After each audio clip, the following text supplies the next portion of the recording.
Bonjour, nous allons voir comment réaliser les calculs dans Visual Basic. En fait, c'est très simple.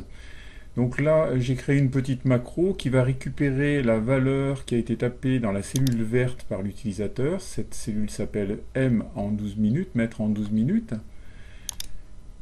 On va récupérer donc cette valeur qui est donc dans la range mètre en 12 minutes et je vais l'affecter à une variable qui porte le même nom que le nom de la cellule, ce qui est possible et qui est finalement une assez bonne idée. Ensuite, donc on va calculer, faire le calcul. Et pour faire le calcul, on s'aperçoit en fait qu'on fait comme sur une calculette, c'est-à-dire qu'on tape les chiffres, on met les additions, les virgules, c'est pas des virgules, c'est des points sur Visual Basic. Ça c'est important de ne pas se tromper, autrement ça marche pas.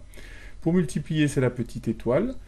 Il faut absolument mettre des parenthèses pour arriver à obtenir le bon résultat s'il y a des problèmes de priorité entre la multiplication, division, addition, pardon.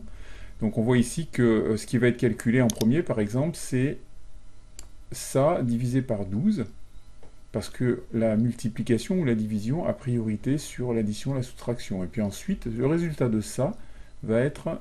il va y avoir 133 qui va être enlevé au résultat. Et c'est le résultat de cet ensemble de calculs qui va être multiplié par 0,17.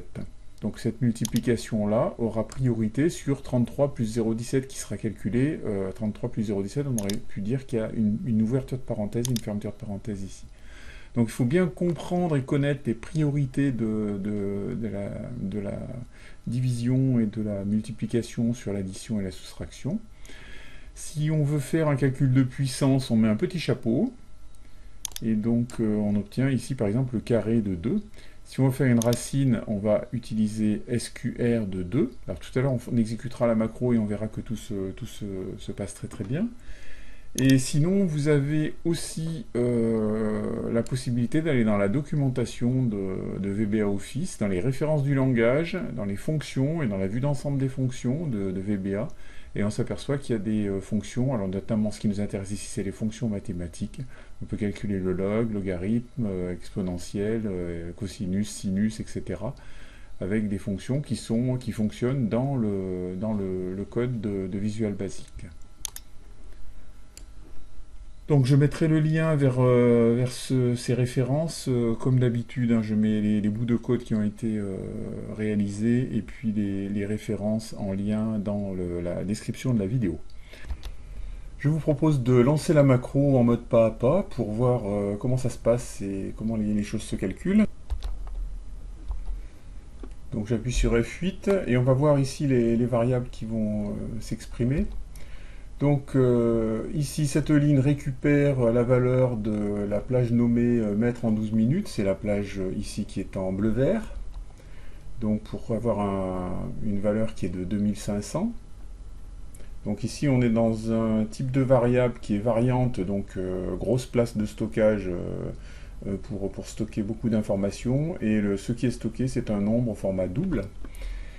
La VO2 estimée, elle va se calculer, donc ici on a toutes ces opérations qui vont se faire, et elle va obtenir la valeur de 45,8, et ensuite on va afficher la valeur de la variable dans cette cellule. C'est bon, donc ça a été transféré. Alors ça c'était pour des calculs tout simples. Si vous voulez élever une puissance d'un nombre, par exemple 2 à la puissance 2, ce qui fait 4, il faut donc taper ce petit caractère qui est un chapeau pointu. Et donc on obtient bien puissance. Par contre pour les racines carrées, il va falloir faire appel à une fonction, SQR de 2, pour la racine carrée de 2. Et la racine carrée de 2 c'est bien 1,414. Si vous voulez faire d'autres calculs et obtenir d'autres fonctionnalités, vous allez sur le site de référence de VBA et vous avez tout un tas de fonctions mathématiques, de fonctions de conversion, de traitement de texte, etc. qui permettent de faire des calculs très compliqués. Voilà pour les calculs, rien de bien compliqué. Ce que je vous propose, c'est d'utiliser cette fonction, VO2 estimé, etc., pour en fabriquer une fonction qui est personnalisée dans Excel, et donc de ne plus avoir besoin d'aller dans le code pour faire ce type de calcul. c'est-à-dire utiliser directement, en tapant sur la touche égale, une fonction qui sera personnelle, qui va pouvoir apparaître parce qu'on va la créer. Je vous encourage à consulter ma chaîne YouTube Format 10 et à venir vous inscrire et consulter les cours qui sont en grande partie gratuits sur moodle.format10.org.